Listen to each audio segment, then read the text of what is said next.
Okay, greetings and welcome to another Pan African Community News Program. I am in the studio. I'm your host, Brother Dr. Toyin Agbetu. It's 21st of May 2023, and should be here with Sister Oleander. Don't you want to say hi? Greetings, everybody. It's been a beautiful day. Greetings, everyone. As ever, we should be going out on YouTube and Facebook.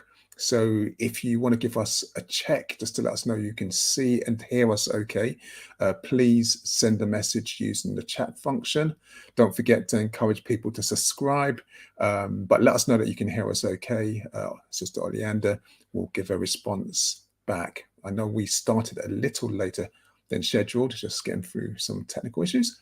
But I'm going to go through the program. Got a jam-packed show as ever. And as we do, we carry or cover the news as it affects us from a Pan-African perspective in the UK over the last couple of weeks. So if you're there, if you're watching, if you're listening, drop us a line. You can ask questions, make comments, or if you want to make a libation or dedication to someone, or please use the chat, Facebook or YouTube during our live stream. And I'm going to go to the first section, which, as you all know by now, is We Remember. And I'm going to start with a libation to Jim Brown. Now, Jim Brown, for those of you who are unaware, has joined us, joined the ancestors recently at the age of 87. He was a great, and I say great, one of the all-time great NFL running backs, and also a social activist. Now, I don't know much about American sports, American football, but what I do know was that he was quite famous for his athletic ability. He was what they call a running back. He retired at the peak of his career, but what he did after that is that he became an actor. And while he was an actor, he also became a prominent civil rights advocate throughout the 1960s. So he's quite famous for much of his work. His acting roles, I think he had something like 30 film credits to his name, but his role as an activist was quite stellar in many ways. He became a prominent leader in the Black Power movement. He supported, Martin Luther King and the Panther movement and all these others. And even after the Black Power movement, he founded a group called American, which is a play on the word American, which is I Can. And this was a program really to help disadvantaged young people from across America and also ex-convicts, and just to kind of like help them get on with their lives. He used his money, he used his influence to kind of make things move forward. I should say, while talking about his legendary works and what he's been really known for, there had been comments being made about his generosity and his soft spot for helping those in need not being also reciprocated with the women who was in his lives. And he had been arrested many times on charges of hitting women. And I think he declined to take domestic abuse counseling. So, I mean, I just don't want to give the one side of the story, but, with that in mind and not kind of like trying to diminish it, he has joined the ancestors, and his legacy as a social activist as well goes, also stands as something that's worthy of remembering in spite or despite this mar on his reputation. I do know in 2002, Spike Lee did a HBO documentary, and I think he was the subject of that documentary. I don't know much about him from a sports personality, and I need to just learn about this allegation. Oh, it's not an allegation because it looks like they were all proved about him being involved in domestic abuse. But when I was reading up on him and trying to find out a little bit more about the man, it did come to mind that the parity between him and someone like OJ John. What's his name? Is it OJ Simpson? That was his name, wasn't it? Where OJ Simpson, we know the murder of his wife, and we know, his book, If I Did It, and all this kind of nonsense. And it just brings to mind those people who are who have been given the opportunity to live a privileged life, and actually those who actually use their celebrity to try and help others, and those who do not. I mean, last week we talked about the great Harry Belafonte, but anyway. Jim Brown joins the ancestors, and I thought we'll do a remember. The next remember is one which is far more tragic. It's of a young brother by the name of Callum Culford. Now, he joined the ancestors at the age of 16. He was stabbed to death on Mark House Road in Walthamstow around 4 p.m. on Friday. That's a couple of weeks ago.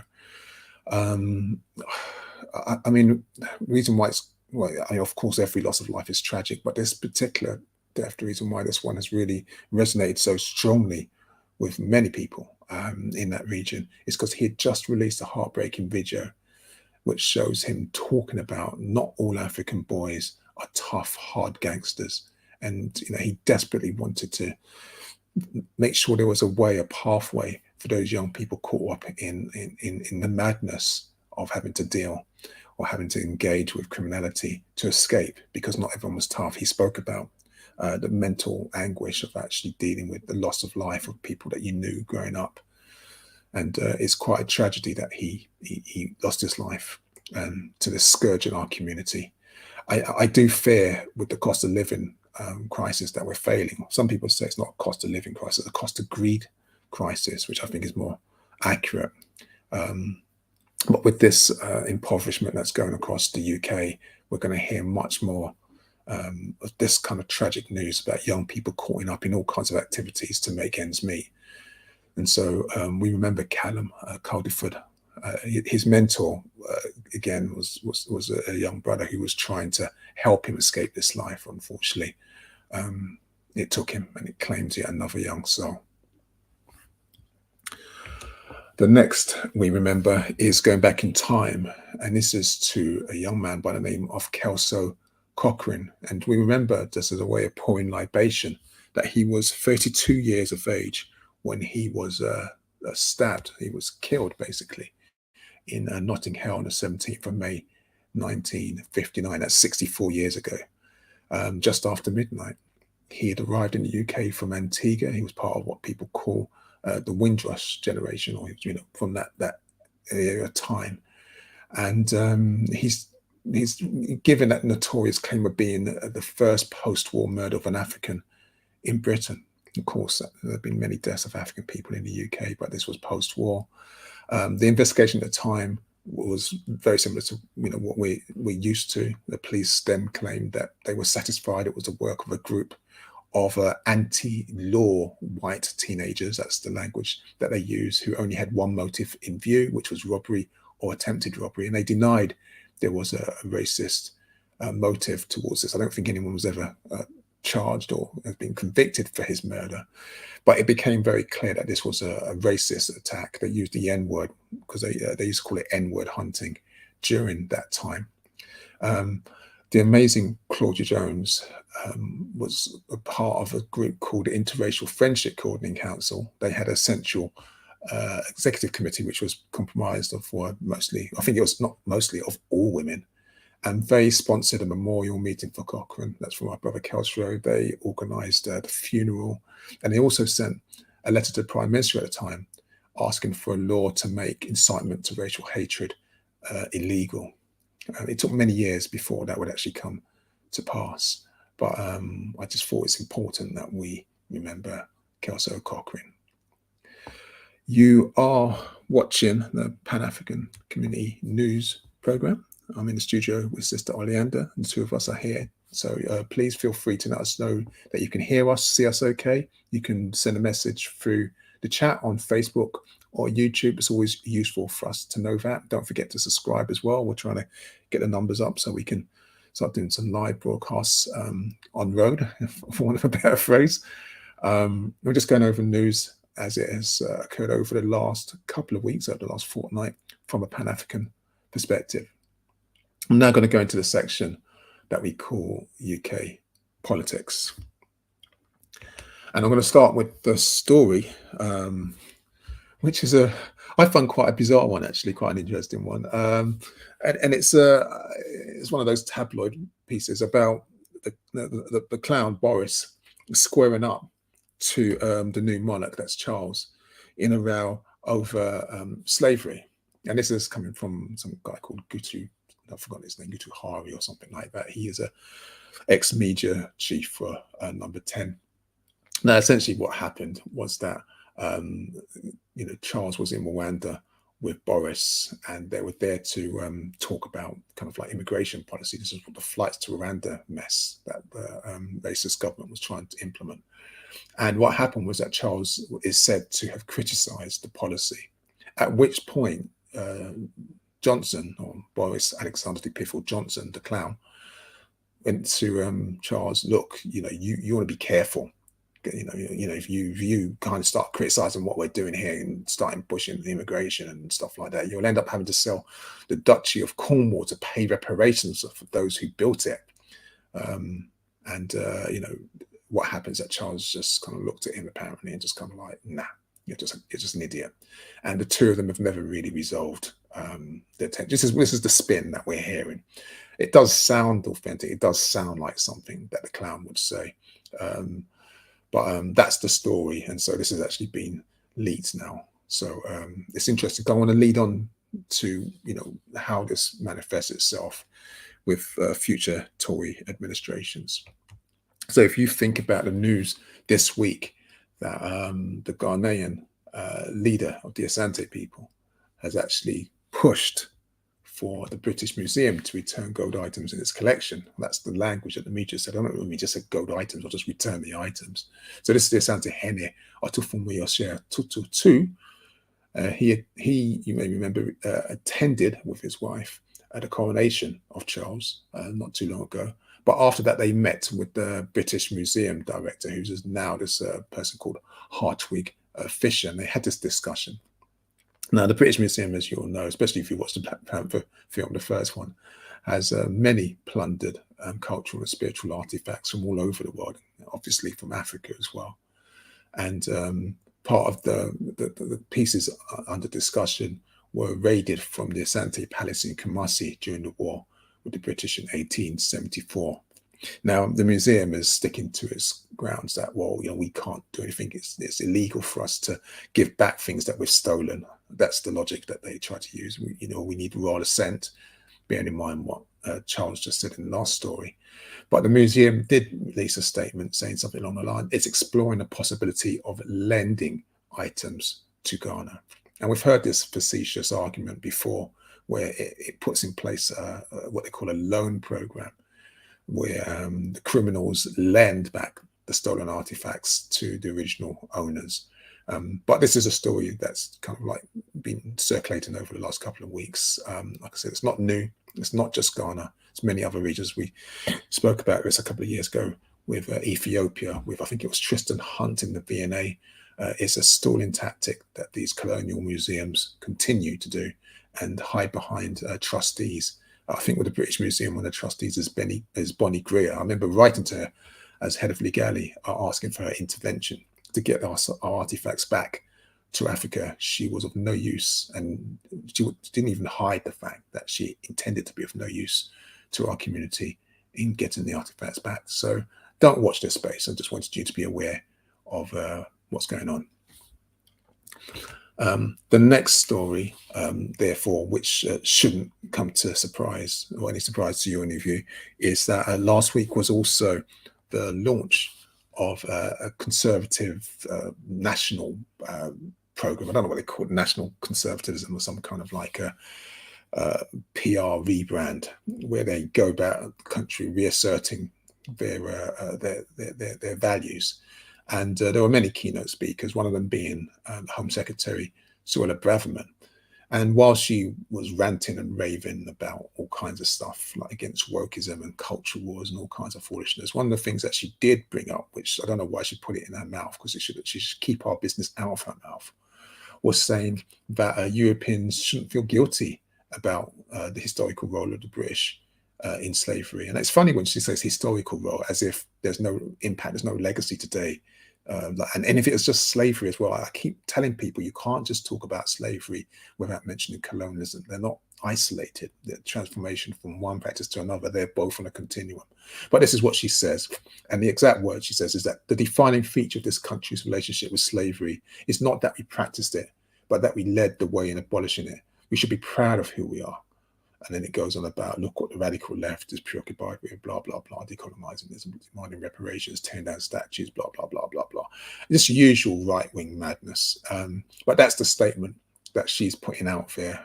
It keeps the racists really happy. The Tories are really going for the lowest denomination. They're going for the bigots in the UK, hoping that they can achieve electoral success this way. And some people say that Bradman's actually launching her pitch to become PM. So she's stabbing Sunak in the back, even though he has made it clear he's not interested in reparations. So they're actually both singing from the same hymn sheet. The other photo that you can see on the screen is that of Dr. Paul Morland, and he's an Oxford scholar. And another story that was circulating last week in the Telegraph and the Mail, so you know, again, it's going to have this racist bent, is this idea that people who identify as what he calls white British at primary school age or in large cities will be in a declining minority by 2060. So they're doing their projections again, and they're saying that because the population of UK in the 2060s, they argue that Europeans will be between 50 to 60%. If you look at those figures when it transfers down to primary schools, then the figure will be even increased. And what happens is that Europeans will be in a minority. It's just scaremongering and providing justification for racist rhetoric around immigration. The problem with this is that when it comes from someone who's from a higher education institution like Oxford, then it gives it a little bit of credence. People tend to take it a little bit more serious, which is why the Telegraph and the Mail regurgitate this kind of foolishness. But and even if it was true, and what's the point being made is what? But again, I thought I want to share that, and it relates directly to the next story, which is off an incident. I didn't actually get to see this incident. I know people were talking about it on social media, and the backstop to this is that the ex-chancellor Quasi Quarantine has made this claimant where he says that African people are absolutely obsessed with the topic of race. That's his words, that we are obsessed with race.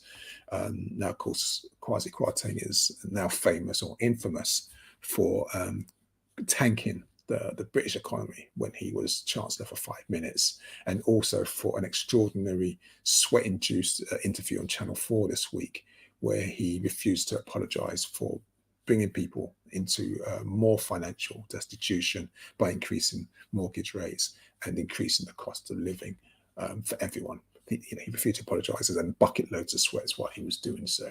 But in this particular story, where he's claiming that we're, and as a community, that the African community in the UK are obsessed with race, he's referring specifically to the claim by this actress, Oleander, who's apparently on some, I don't know if it's a sitcom or drama called Bridgerton, where she slammed essentially the royal family balcony scene as terribly white. That's the word she used. And she's talking about this picture that you can see on the screen, which happened during the coronation, where you see, a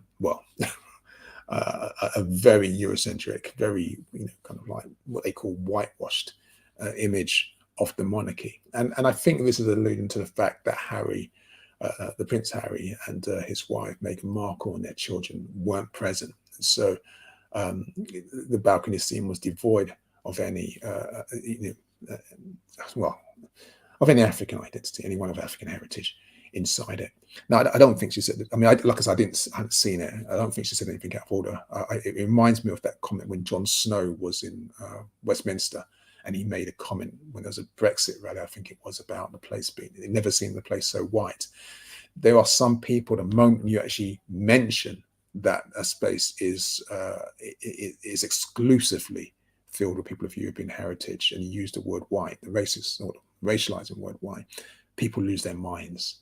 So I think there was this massive backlash on Ofcom. There's a load of complaints about her actually using that language. I'm not really going to go into all of that, but what I will say is that Quasi Quarantine, who you got to remember was educated at Oxford and Eton, so it's part of this elitist set that looks down its nose at everybody who they see as working class and somehow inferior to them. That's their personal belief.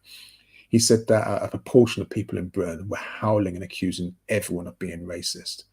Now, he's he's directly referring to people of African heritage and anyone who's anti-racist. Of course, he's one of those illusion of inclusion puppets. So his presence made the right-wing Tory party look like it was diverse, look like it was progressive, when actually he was in charge. And with his book about colonialism, he's one of those who actually promotes the toxicity in public life when it comes down to topics around the topic of racism and racialization. Now, the actress Adjoa, thankfully, she enjoyed a lot of support for her comments from people across social media, despite a massive backlash from media commentators. And that would be the role media commentators who you could probably would expect it to come from. That's their gravy trailers, and that's where they make their money from. Okay, so that's with the political news. You are watching the Pan-African Community News Network. I'm in the studio with Sister Oleander. We're both here. Please feel free to let us know that you can hear us and see us okay. I'm not sure any messages are coming through yet. I can't see anything. No messages as yet. I'm not just here talking to ourselves. That would be quite funny. But if not, it should be recorded so you can catch this back. I mean, it is designed as an archive for us to look back in years to see what was going on at this time.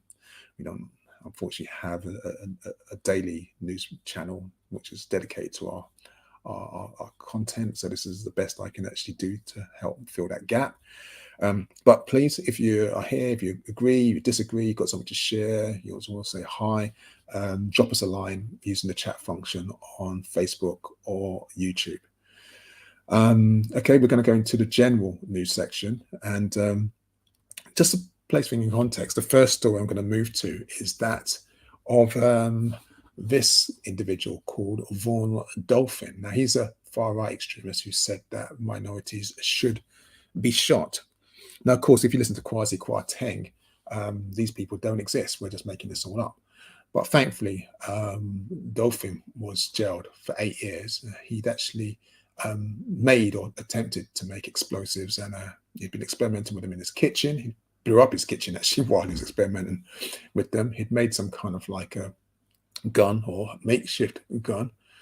So he was convicted of 6 offences of possessing terrorist information, of recklessly disseminating a terrorist publication, and 2 of them of having an explosive substance and possessing a firearm without a license. So this is in the UK. It's really important to understand this, because people think, well, at least there's no guns in the UK. Well, there are loads of guns in the UK, and there are loads of racist people in the UK who have such weapons locked in cabinets, who, given enough provocation, would happily use them against us and act on their racist inclinations. But those who don't actually then go into their own kitchens and purchase materials and make explosives so they can cause harm. So with this particular character, he was caught before he could do anything. But amongst the charges he was convinced of was one relating to the reckless online sharing of a video which could encourage terrorism. And of that, in that he was sharing the gun attack in Buffalo, New York, in which 10 people were killed by an 18-year-old white supremacist, a guy called Peyton Gendron, in May last year. So he really is a nasty piece of work. He promotes the murder of African people. But he was jailed for 8 years. I don't know if he was jailed. Well, no, let me just leave it at that. He was jailed for 8 years. There's much more to say on these kind of things, because I do worry about, was it the video? Was it the bomb making equipment? What was he actually jailed for? How would they have found out? How far do they go? But people might think this is an isolated story. They might think that this is a one-off and I'm just exaggerating about the threat that faces African people in the UK. Well, let's go to the next story. And this is one of James Allchurch. Now, James Allchurch is a 51-year-old man who makes podcasts, Afrophobic and anti-Semitic podcasts. Now, he was jailed for 2.5 years after being caught uploading them to his website, Radio Aryan. Now, this Radio Aryan has now been rebranded to Radio Albion. But between 2019 and 2021, that's what he was sharing. The jury heard, I think it was around 15 episodes of his podcast where he talked about hanging African and Jewish people. So in another odious piece of work. There are many who would say, and I am one of them, and I tend to agree, that the comments of people like Suella Braverman, Home Secretary, and the previous Home Secretary before her, Priti Patel, and also Quasi Quarantine, actually incites, emboldens these white supremacists. And so they feel protected to start making these comments because their political leaders are making these comments. And I think we don't actually, think about, well, perhaps they should be prosecuted. Suella Braverman is right now in a media storm for trying to put, influence on civil servants after she got caught speeding. She was caught speeding. When you get caught speeding, you can either take the points or do this driving test. You have to not touch driving, just a training course. I remember having to do that once, and and so you're in a room of kind of like 30 people, and you're asking all these basic questions, and it's kind of like not public shaming, but a public re-education and awareness. So you kind of like have to reaffirm what the highway code is and try and remind you to keep under 20 miles an hour, which is a difficult, often for people of my age who 30 miles an hour was the natural speed to drive on a street. So anyway, Suella Braverman, if you don't know, what she did was that she contacted the civil service and said, look, can you arrange it so I'm there by myself so no one needs to know? And she just tried to use influence. They said, no, we're not going to do it. So she took the points in the end. But the point is that she tried to use her authority to fix the punishment. The punishment is supposed to be public education. It's supposed to do it collectively, not individual. So now everyone knows that she was caught speeding. And even though she paid the fine, they're going to say that there was nothing to see here. But it is an abuse of power. And so this is the kind of thing I'm trying to talk about, is that these people, the Boris Johnsons of the world, the Priti Patels, the Suella Bravermans, and there's the Lee Andersons. There's so many of them in the Tory party, and the Keir Starmers, even they do it for the back of their side of their mouth by ignoring the Ford report. And that story we haven't covered this week, but perhaps we should have done, because there was an article on a package on Channel 4 News, which was probably, I think, the first mainstream broadcaster to talk about the Ford report and the basic fact that the Labour Party under Keir Starmer ignores and pays much less interest in Afrophobia, and that's basically forms of hatred and abuse targeting at people of African heritage than it does to other forms of discrimination, which is essentially what our sister Diane Abbott clumsily tried to say before she was lynched in the media for her reckless comments. I mean, she was right; she just didn't express it well. So yeah, I'll leave this here. It's, like I said, it seems like a simple story. James Allchurch jailed for racist podcasts. You think, oh, it's just racist podcasts. But like I said, what is he doing that the Home Secretary isn't doing on a much wider, grander national scale? I don't think he's doing anything that different. And if he should be going to jail, then it does make me think, well, why isn't the Home Secretary facing this kind of a punishment for her Afrophobic outbursts? The next story, I'll do this one really briefly. This is something that I was unaware of, and you might have been unaware of as well. Is that our sister, the amazing Mallory Blackman, has actually come out and spoke about the fact that when she was 12 or 13, she went to the cinema to see the film Robin Hood, a Disney film. And while she was there, she was groped by a group of young boys. They're European, and it traumatized her. She said she was so terrified when it happened. She felt like she was going, get off, but she couldn't even speak. She wanted to scream and alert someone. And, and just when she was just about to just get it out, they started laughing their heads off, making out it was some big joke. And she just left, and she was just absolutely traumatized by experience. So she's never actually seen the film. She's never finished seeing Robin Hood, the Disney version. Every time she tries to watch it, even as an adult, she feels traumatized and just can't get all the way to the end. She ran out of the cinema in floods of tears. Now, this is kind of like the experiences that many of us have had and continue to have in different guises. It's so, first of all, I feel for my sister, and she's so brave in sharing this. And it's important that we know about this because many of us have these incidents. And I'll also say something that I feel quite embarrassed about as well, is that when you're really young as a man in this country, or I shouldn't say a man, when I was a young boy and stuff like this, and you hear about some of these stories, you actually, I can't say for everybody, but I remember being a young man and I didn't actually always believe it was true. I couldn't actually believe that European men, adult men, in this case, it was a gang of boys, would actually just go out there and pick on young girls. You'd think, oh, you're just exaggerating a bit. You're just making it up a bit and stuff like that sort of stuff. I mean, now, of course, I know better. But this is the thing, right? When you're young, when you're in that age, when you're 12, 13, and you're schooled by Europeans, you're socialized by European systems, your teachers, your everything, that gives you education and is, that is invested in systems of authority is Eurocentric. It's like, you're painted this image of whiteness, which is virtuous. That's why I don't use the word white, because it means cleanliness, godlike, virtual. And so you see whiteness as this thing that can do no wrong because you're unaware of your history. And so you can't believe that these things can just happen. But of course, now we know that they can and they do. And this was when she was 13. Now, of course, our sister is now 61 years of age. She became the children's laureate, and she's written, I think, Noughts and Crosses. She's an amazing sister, advocate for many, not just young girls, but young Africans and young people all over the world. But I'm thankful for her sharing this story, and just wanted us to be cognizant of that when people say that we're making this up and we're obsessed and it has no impact. There's no legacy. This isn't even talking about enslavement and colonialism. This is just talking about our experiences in the UK.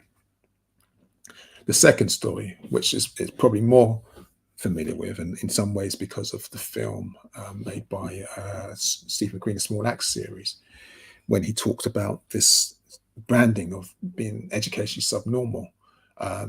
We've heard, and if you haven't, there are many stories about people of African heritage, often from the Caribbean, who was described as backwards, who were described as educationally subnormal, as disruptive, as if there was something wrong with them. And they were rejected by the British schooling system.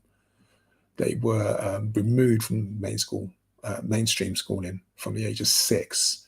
And in this particular case, Maisie Barrett, who's now 63, has also shared a story that she struggled to learn. She found the whole experience so cruel. She was made to feel there was something wrong with her. This is throughout the 60s and 70s, and she knows now as a result of ignorance and racism.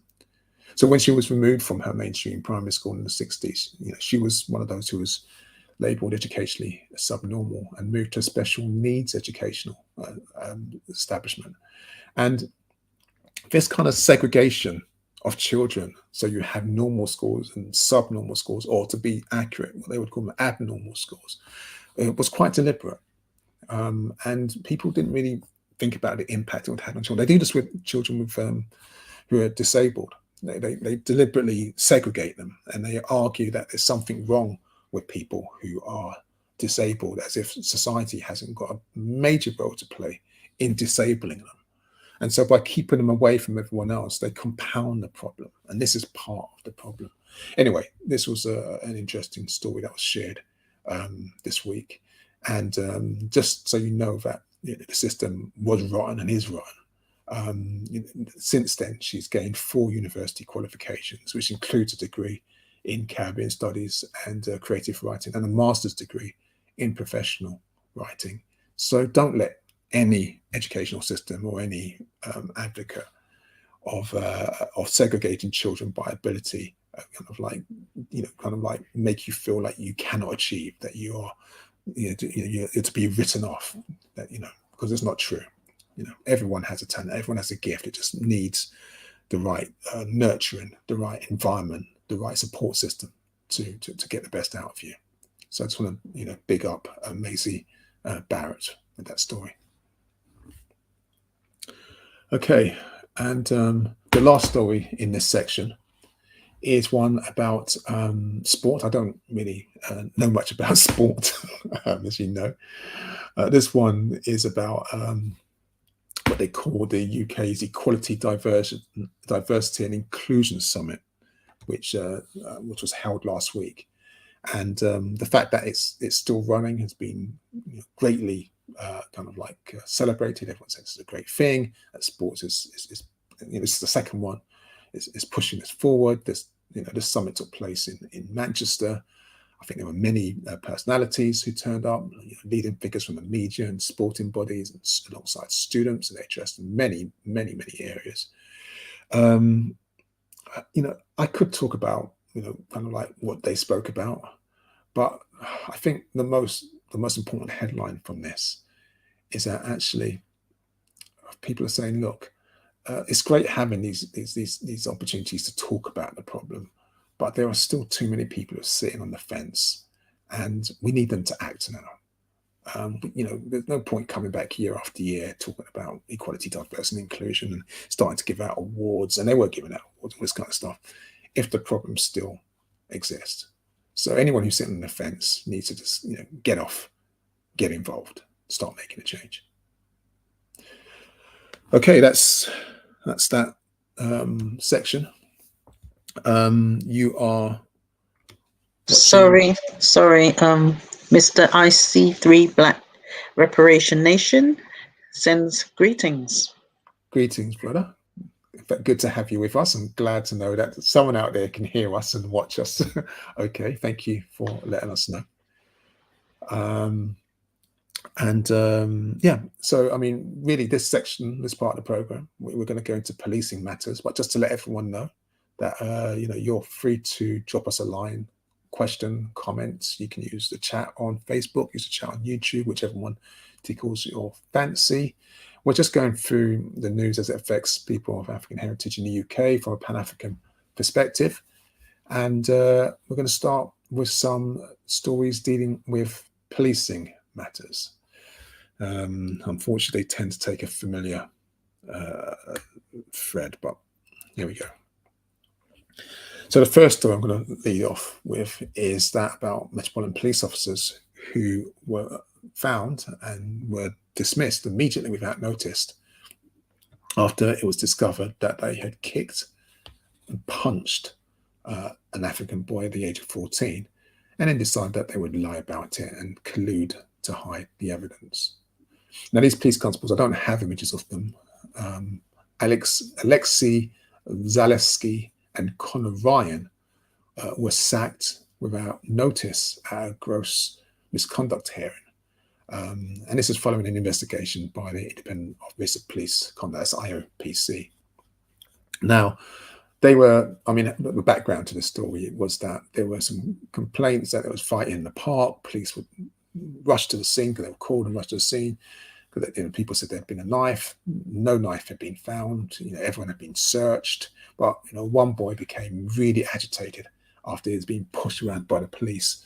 And according to the IOPC, he began shouting at the officers and actually spat in an officer's face.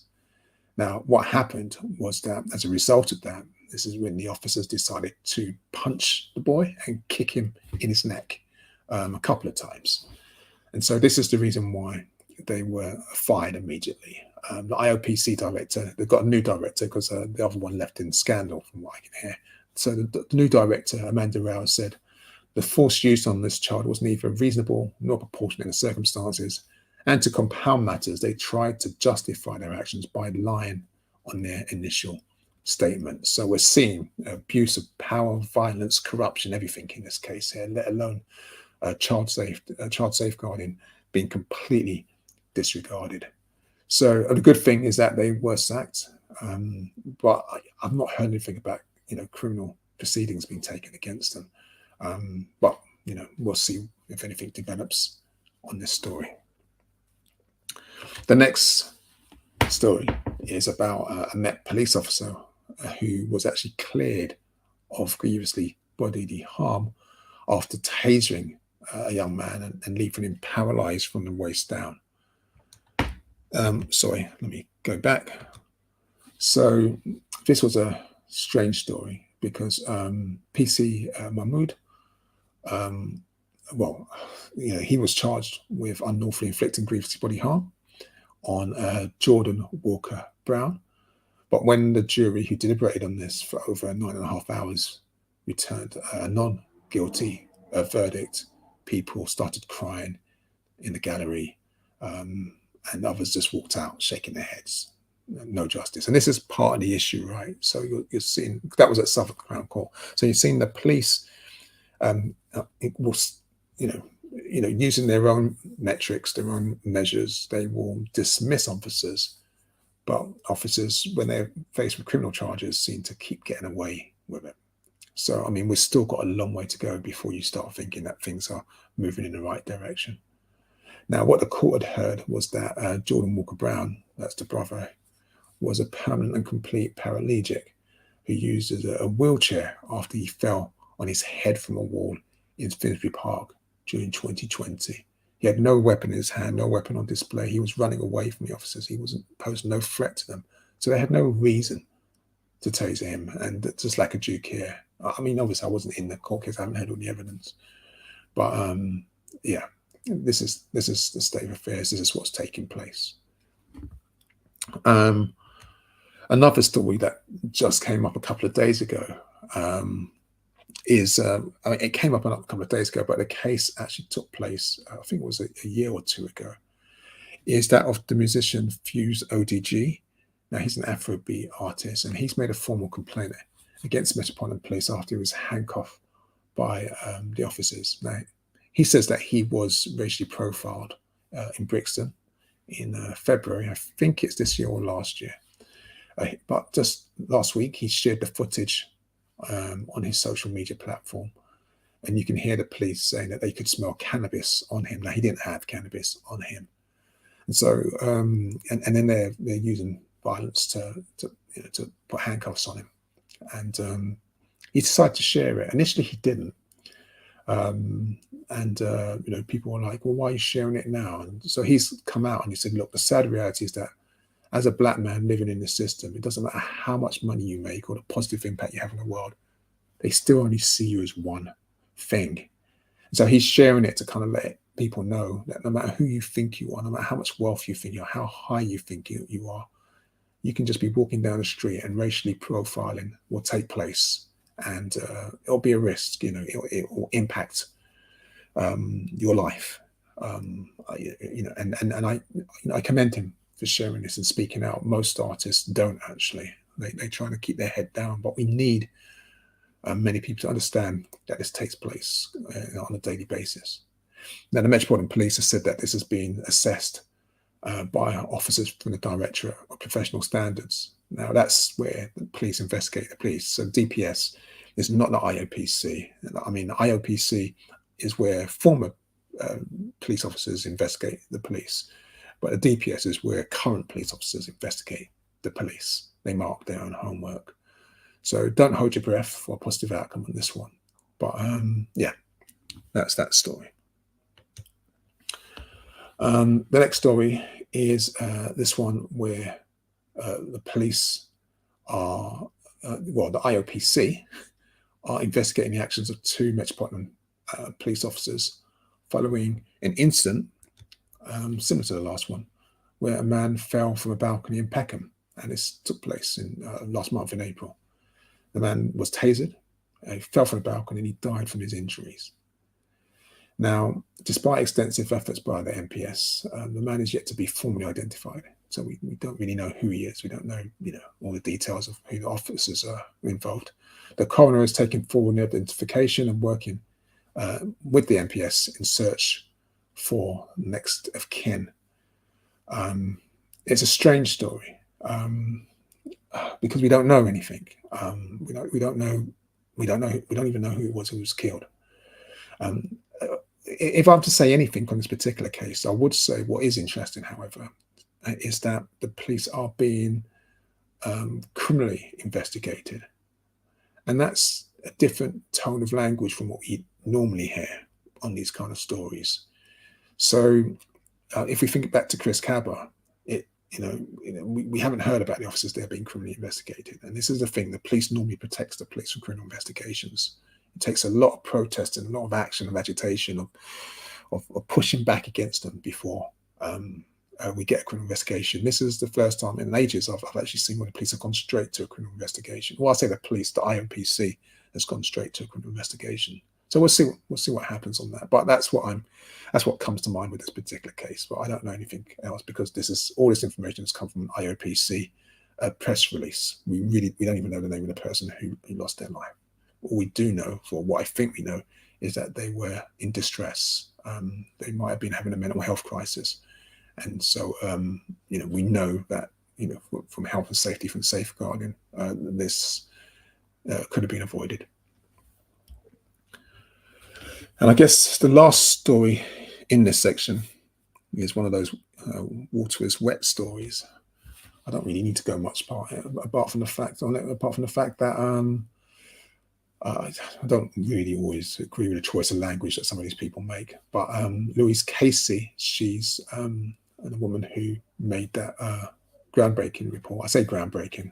It follows on from previous reports, but one that's recognizing that the police is institutionally racist, misogynistic, and homophobic.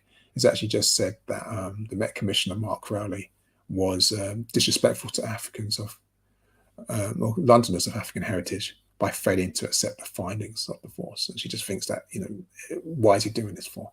She's highlighted so much cases, there's so much evidence in the report of the force being racist, misogynistic, and homophobic. Why won't he acknowledge it? And so she's used the word crazy. I won't actually use that word, but that's what she's used. It could be that, this was reported in the Evening Standard, which is another Tory rag. Does George Osborne still edit that? I can't remember. But yeah, it's another Tory rag. So they tend to engage with language which is hyperbolic, just to kind of discredit people. But it's an important story. But we'll see what happens. So that's the end of that section.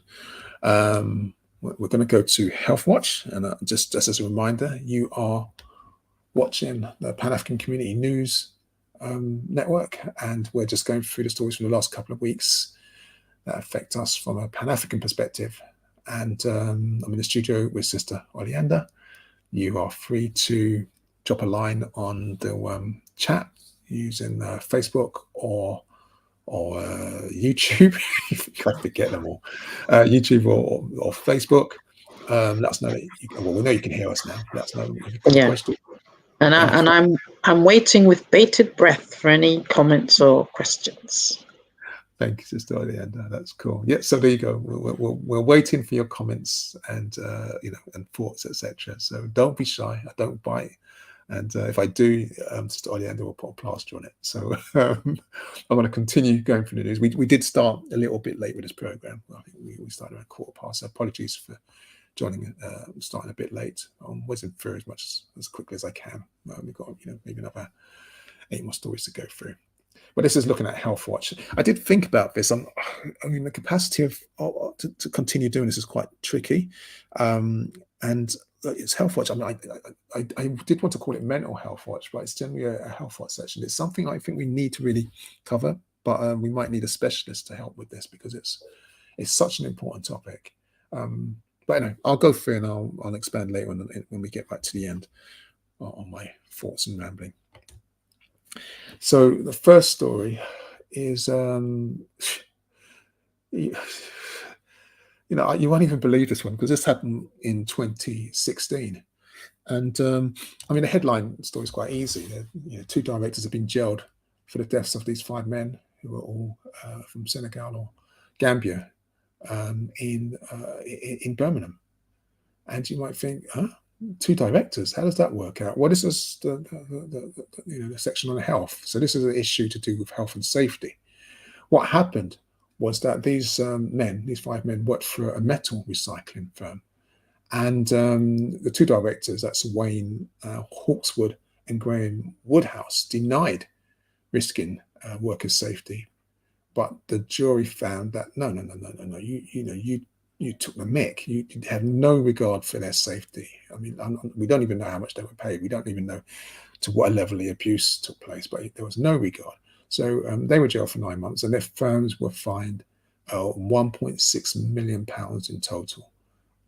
Now, I don't know where that £1.6 million goes to. You'd hope it'd go to the families of the men who lost their lives. No British, because we are in the British legal system here. It probably just goes to the government. And so actually, there was no there'll be some minimal tokenistic amount that goes to the family. But the 5 men, and let me name them, Al Mamo Jameh, who's 45 years, Usman Diaby, who was 39, Bangali Dukare, who was 55, Sable Silla, 42, and Mamadou Jagana was 49. These 5 men lost their life and joined the ancestors as they were clearing a bay at this recycling plant in Netchels. Essentially, a 3.6 meter wall that was adjacent to them just collapsed, and it smothered them in hundreds of tons of metal.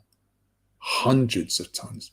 And this is just 15 minutes after starting work. So when the wall collapsed on them, they died pretty much instantly.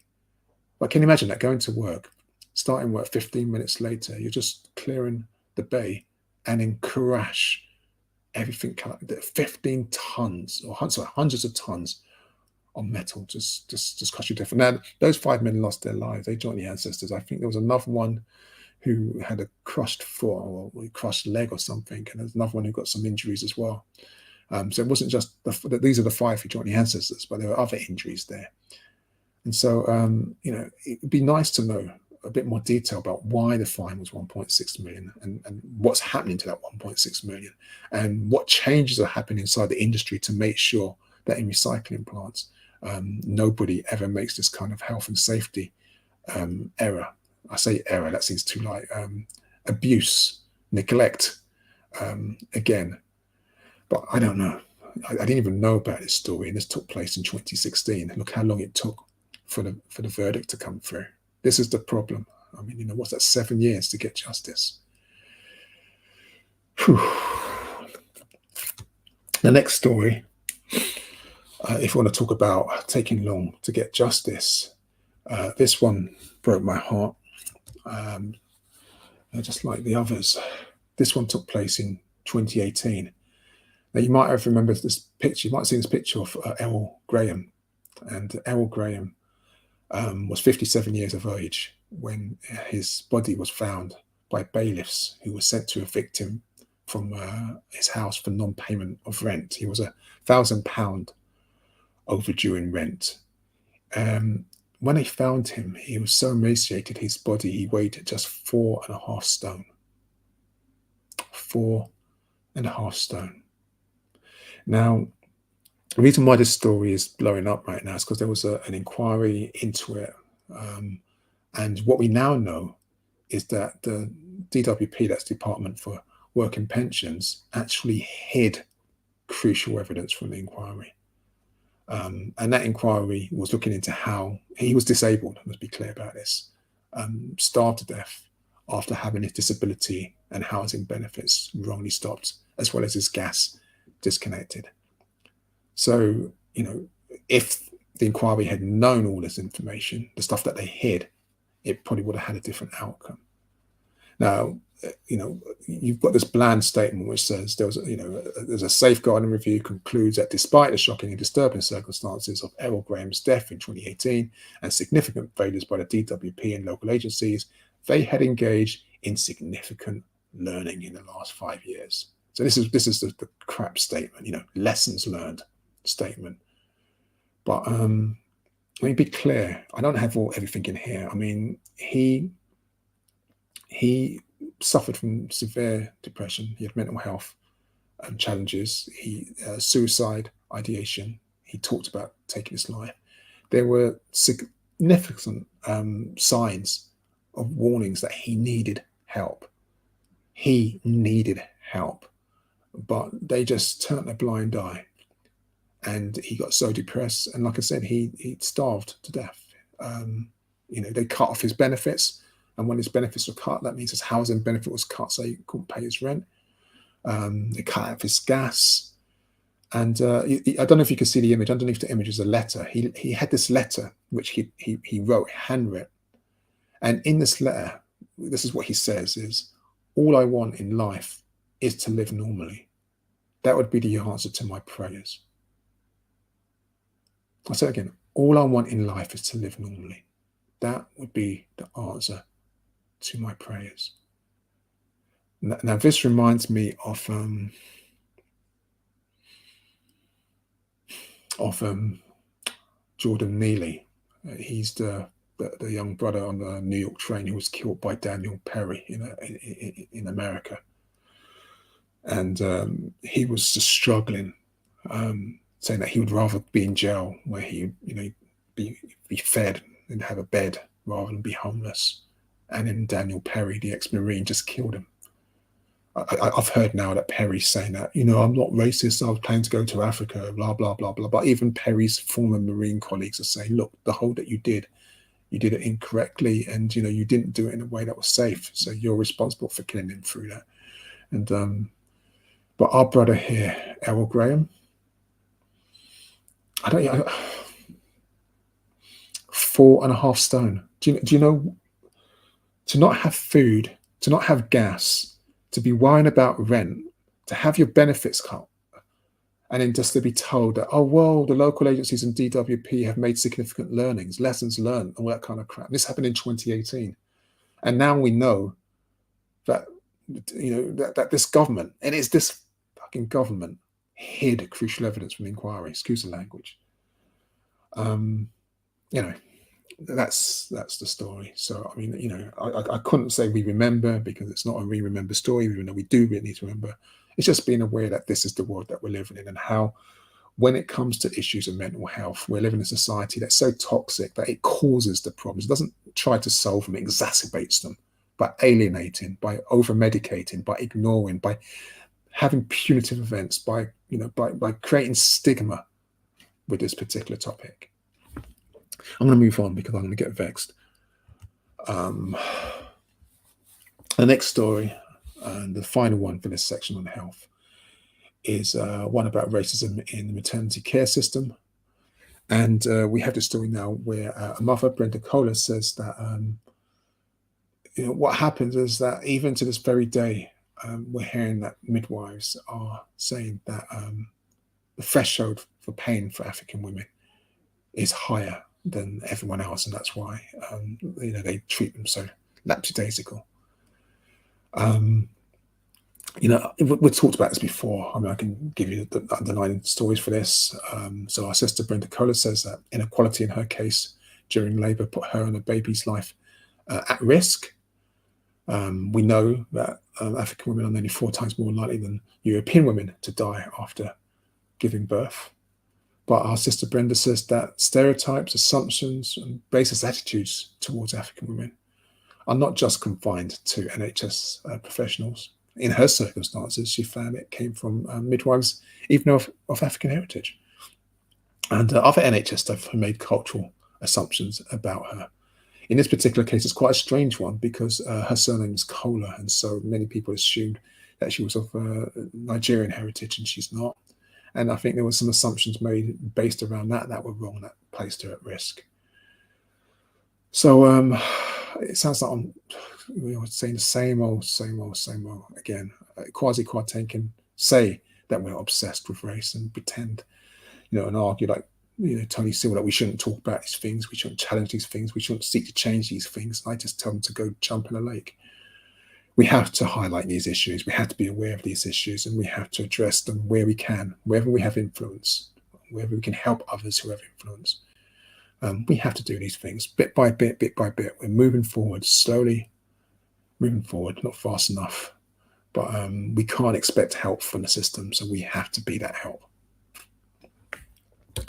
Okay, this is the final section before we close the program. You are watching the Pan-African Community News Program. If you've got anything you want to say, chat, anything you want to listen, or to share or feedback, please do so. You can use a chat on Facebook or YouTube. Please, if you're not subscribed, subscribe. If you think someone else who would find this useful can subscribe, get them to subscribe as well.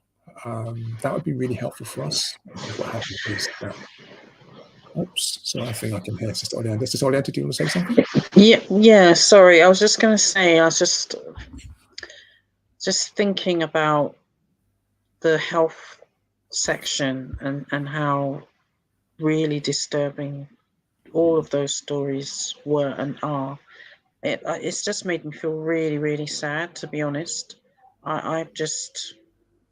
It's just really distressing. And the thing about the midwives and having a bit of an attitude towards our sisters.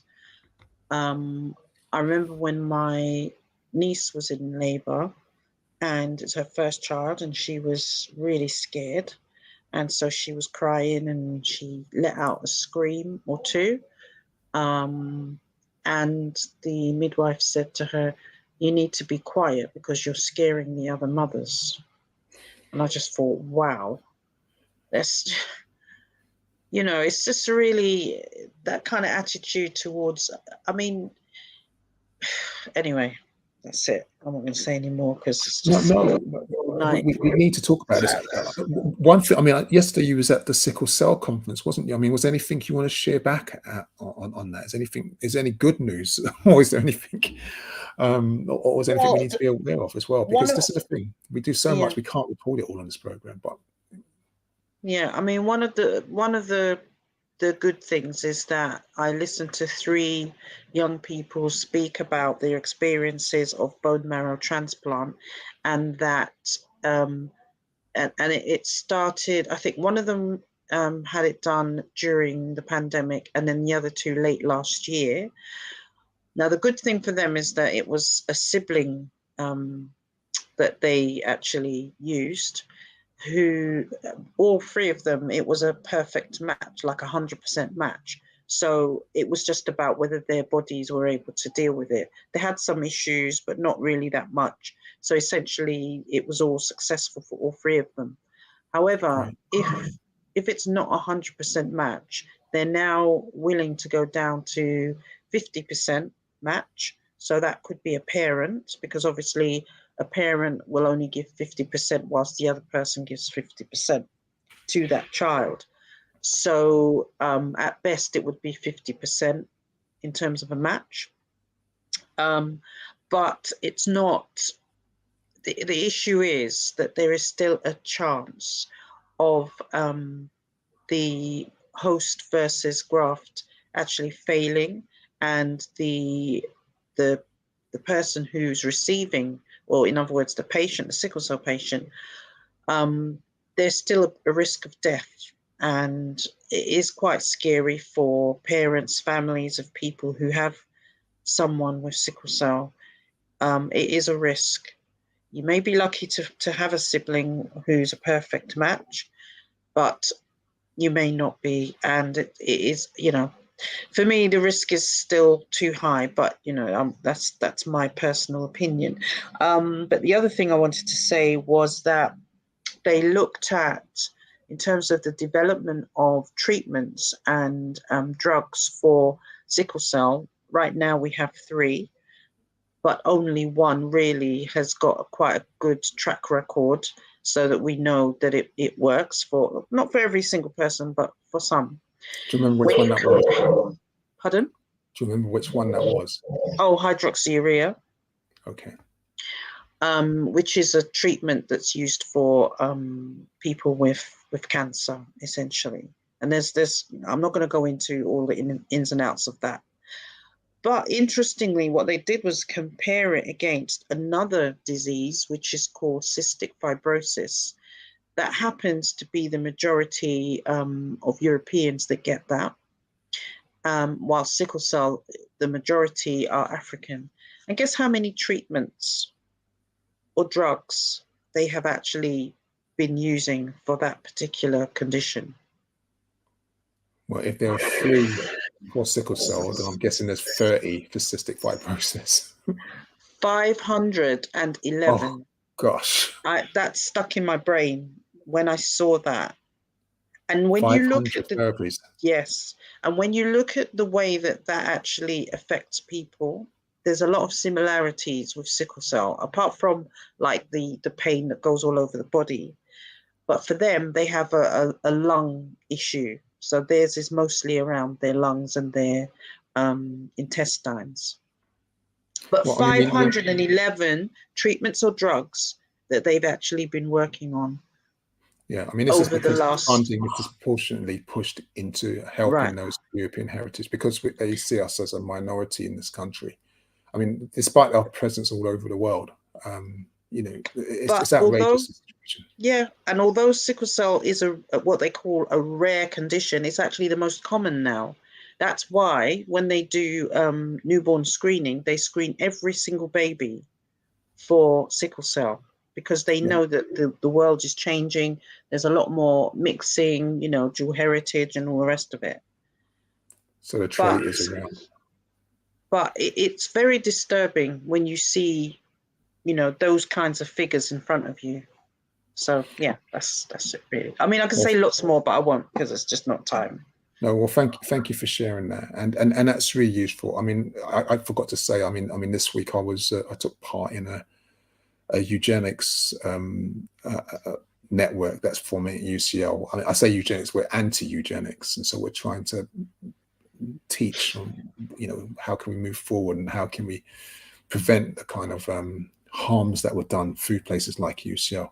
I can't, because of confidentiality, I can't share what we spoke about inside the meeting. But what I can say is that, I mean, it is a difficult topic, because with sickle cell, for example, there are some gene therapy treatments, and people might have seen it come up every year. You'll hear something about, oh, there's this cure, and and I think there's a patient in France who had the treatment, and there's a couple of cases of people who have gene therapy, and it says it's a cure for sickle cell.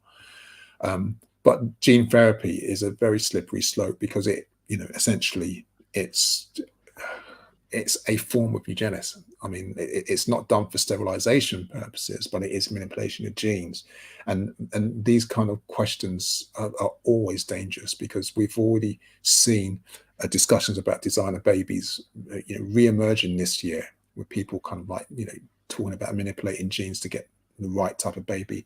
We would know with adults who can't conceive. We know that they start to select donors, like sperm donors and egg donors, to try and design the kind of child that they would like. We also, this month, there was also a breakthrough. I say a breakthrough, it's not something I'm very comfortable with, where I think the first free donor baby was, what do you say? I can't say born, was conceived or created. I don't know even know what the right term is. So normally, obviously, children have two donors, the mother and the father, but now we have a strange scenario where three donors have been involved in the process through science. And so people will say that this is a fertility issue, and people have a right to give children. And I hear, and I have sympathy for those who who want to have children, who can't have children, look down at IVF route and all these other kind of type of routes. But there's also something to be said about the millions of children that are in homes, in care homes, that are orphans, that are looking for a loving home. So thank you for sharing that. I mean, it's a difficult area to talk about and to go down. But yeah, I mean, this section really, the next section, is really supposed to be a positive focus. So let's try and close with some, positive news. I won't say good news. I'll just say some more positive news, and more positive thoughts and things to think about. So the first story I'm going to talk about is it's an article that was published on the Christian Science Monitor, and I mean, everyone who knows me knows that I'm a Malcolm man, and it's a very interesting story, because on the 19th of May is it's supposed to be Malcolm X Day, and it's very quiet. Many nations you don't hear anything about it, and the Christian Science Monitor, which is a webline journal, published this article, "Why don't we celebrate him like king?" And I just found it was an interesting piece, actually, because what they do is that they say that we now know that there was a quote from Alex Haley. Now, Alex Haley wrote an autobiography of Malcolm X, famous autobiography. It's a game changer for me. If you haven't read it, you should read it now. Just get a copy of it. They read his, basically he was doing an interview in 1965 in the Playboy magazine, and what happened was that there were some comments he made about the relationship between Malcolm X and Dr. Martin Luther King, or comments that were attributed to him in that interview. And now we know that they were fraudulent. We know that an editor came in and changed Alex Haley's words and his quotes. And so the words that they attributed to Alex Haley was, they said that Haley said, I feel that Malcolm has done himself and our people a great disservice. But Martin Luther King never said that to Alex Haley. He never said that or anything similar. And there's an 84-page transcript. So that's just been made up. There's also a quote that says that Martin Luther King described Malcolm as a fiery, demagogic oratory in the black ghettos, urging Negroes to arm themselves and prepare to engage in violence. Again, this was made up. So what we have here in the Playboy magazine is just basically lies and fraudulent claims, deliberately manipulating beef between these two civil right and human rights icons, these giants in our history.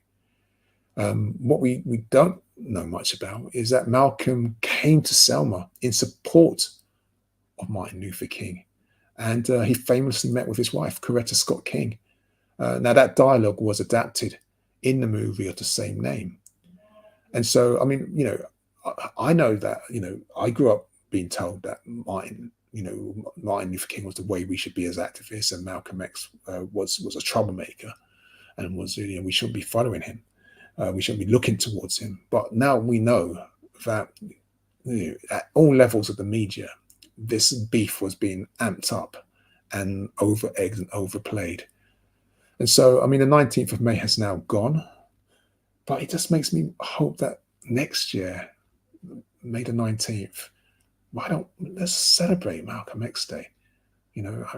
There's times I wish I had the capacity just to run the galley the way we used to, like have our African Remembrance Day events, and having hundreds of Africans all in one place, just remembering this and doing a Malcolm X Day. I mean, somebody out there who's watching who must do this. We need to remember and sit down and celebrate and think about those in our community who did so much good and inspired us and keep us moving on the way forward towards liberation and justice. The next story, I said this is a positive news section, so I'm not always going to say good news, but positive news. So I spoke about the Equality and Diversity and Inclusion Week, the second week in sports. Well, this is the third, what they call Black Inclusion Week, taking place in the UK. It's a national initiative aimed at highlighting the need to tackle the challenges faced by people of African heritage across all aspects of society. And this is the third week it's taking place. It's called Black Inclusion Week. It's in its third year, like I said. It focuses on us. The theme this year is Together in Action. It's aimed at exploring the idea that challenging systemic inequality must involve people from all backgrounds. I think that's a really important thing. It's recognizing that this labor shouldn't all be on the shoulder of those who are bearing the brunt of these systemic inequalities, but everyone should be involved in this. I mean, I think we know this already, but perhaps it's good to keep reasserting this. I think they've also got to focus this year on developing the capacity of young people and helping them. So it is positive news that the work's being done. I'm not pretending it's something revolutionary, something's new, but it's a group and they're doing the work. So give thanks to that. The next story is about an exhibition that's taking place called The More Things Change. And this is an exhibition taking place in Wolverhampton about what's called a group called the Black Art Movement. Now, this is a group set up, the original members being Claudette Johnson, Eddie Chambers, Keith Piper, Marlene Smith, Donald Rodney, and Janet Vernon. And the exhibition is going to run in the Wolverhampton Art Gallery from until the 9th of July. But these were just young people at the time, young artists in 1979 who came together. They were, to carve a space out for themselves in a society that didn't want to hear from them, didn't want to see them from them, but they were denied a voice, artistically or otherwise. They held a convention in 1982. They were the children, most of them, of what people call the Windrush generation. This art movement was quite, groundbreaking at the time, still is now. It's a good opportunity to see the work that they've done. One of the founders, Donald Rodney, passed away in 1998. He was a sickle cell warrior. He was also considered a pioneer of art that was both political, challenging, innovative, and brilliant. Intellectually brilliant. I think it's just something that we need to think about, something that we need to celebrate. And if you're in Wolverhampton or nearby, go by, have a check out of this exhibition. The more things change, and just recognize that young people have always been engaged in changing the world, and it doesn't have to always be by marching on the street. Sometimes it is through art and the way they express our concerns. But just because society might not want to hear from us, maybe because society wants to shape the way that we represent ourselves, doesn't mean that we have to comply. And I think the last exhibition is a little bit, I don't know how to explain this one. This is an exhibition called "Where Are You From?" They screened my film Beauty Is in Canterbury West. That was University of Kent. I want to give thanks to everyone involved for organising that. Annabelle ran the exhibition, which was a fascinating exhibition, which I really loved the artwork that was done there. I did an interview for them on the issue of beauty. But Eve and Rachel and those involved with the screening, I want to thank you, and those who attended. It was quite odd watching my film after 9 years. It's a shame that many of the themes still exist today, but it was good to have a discussion about these issues. And it was good to see the exhibition and do the interview, promoting the fact that sometimes we have to deal with the basics, which is even just how we perceive ourselves, how we represent ourselves in the world, and recognizing that we are beautiful, we are capable of producing beauty, and despite how we are told that we are incapable of, that we are worthless, that we have no value, as much as the system tries to dehumanize us, we're still here, we're still standing, we're still expressing ourselves. I think the exhibition is going to be running for a few more weeks, so if you're in Canterbury, you've got a chance to check it out, please feel free to do so. They've put a video of my interview on YouTube or something, but I can't remember the link, so you have to find it there. There's also, I should say, I forgot about this, I also did something for The Guardian. There's a podcast on, what's it called? I'm gone a complete blank. The Royal, I've completely forgotten. It's just completely gone from my mind. It's been on the front page of The Guardian for such a long time. It's about they found the records of enslavement in how Colston gave £1,000 in shares to the Royal African Company, to one of the monarchs, and The Guardian have been covering the story. I did a podcast, I think number 3, I think I contributed towards. Strangely enough, my name is not listed on the website, as they always do. They like to erase my identity. They mention me inside the podcast, which is nice, but of course I'm the boogeyman. The idea of me being a scholar activist or an intellectual seems to petrify some people. But anyway, it's there if you want to listen. It's actually a good series. It's around 6 podcasts. I'm sorry, I can't remember the name of the series. I'm just getting old now. But that's it. That's the last slide. Yes, Sister Oleander, I don't know if there's anything you'd like to say before we close. Or if anyone's got any comments. I think you must be muted because I can't hear anything, and I can see you on the screen. Sorry, huge apologies. Yeah, I was just going to say, everybody just please stay safe, and it'll be great to see you in a couple of weeks' time.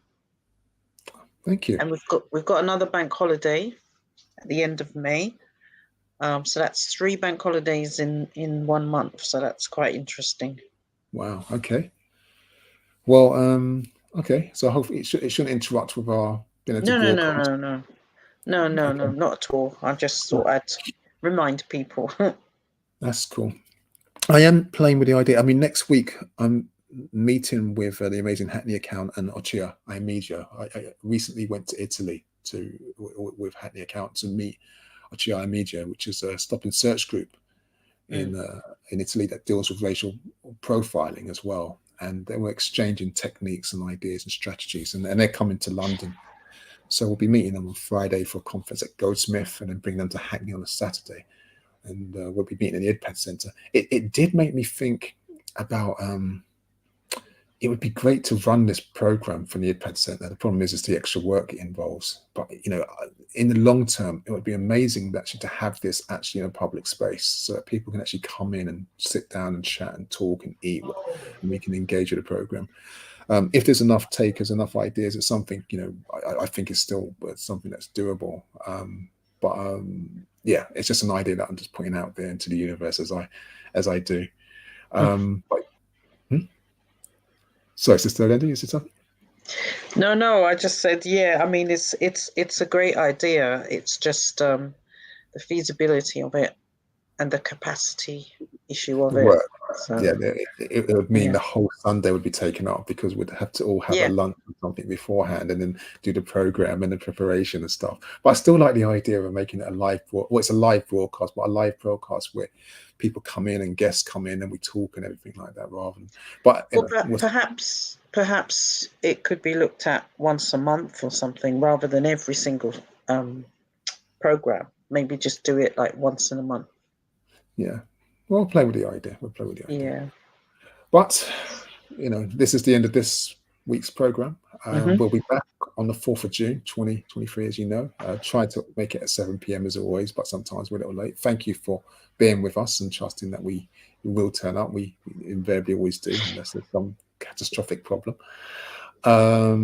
It's good to have you with us. As usual, I want to give thanks to our researchers, Brother Colin, Sister Naomi, everyone who's involved, legality supporters, the community, those of you who continue to donate, support our work, those of you who share this footage inside your WhatsApp groups and get other people to subscribe and all that kind of stuff. Thank you. For all of those who are just doing the work for our community without taking any thanks. Yeah, I mean, there's so many of you doing good work, young people, elders, just setting up programs, just sponsoring people, just taking care and looking out for each other. That's what community is about. That's what Pan-Africanism has always been about. So I want to give thanks for doing that. But what I'm going to do is leave you now, and I'm going to say, as ever, may the ancestors continue to guide and protect us. Ashe. Ashe.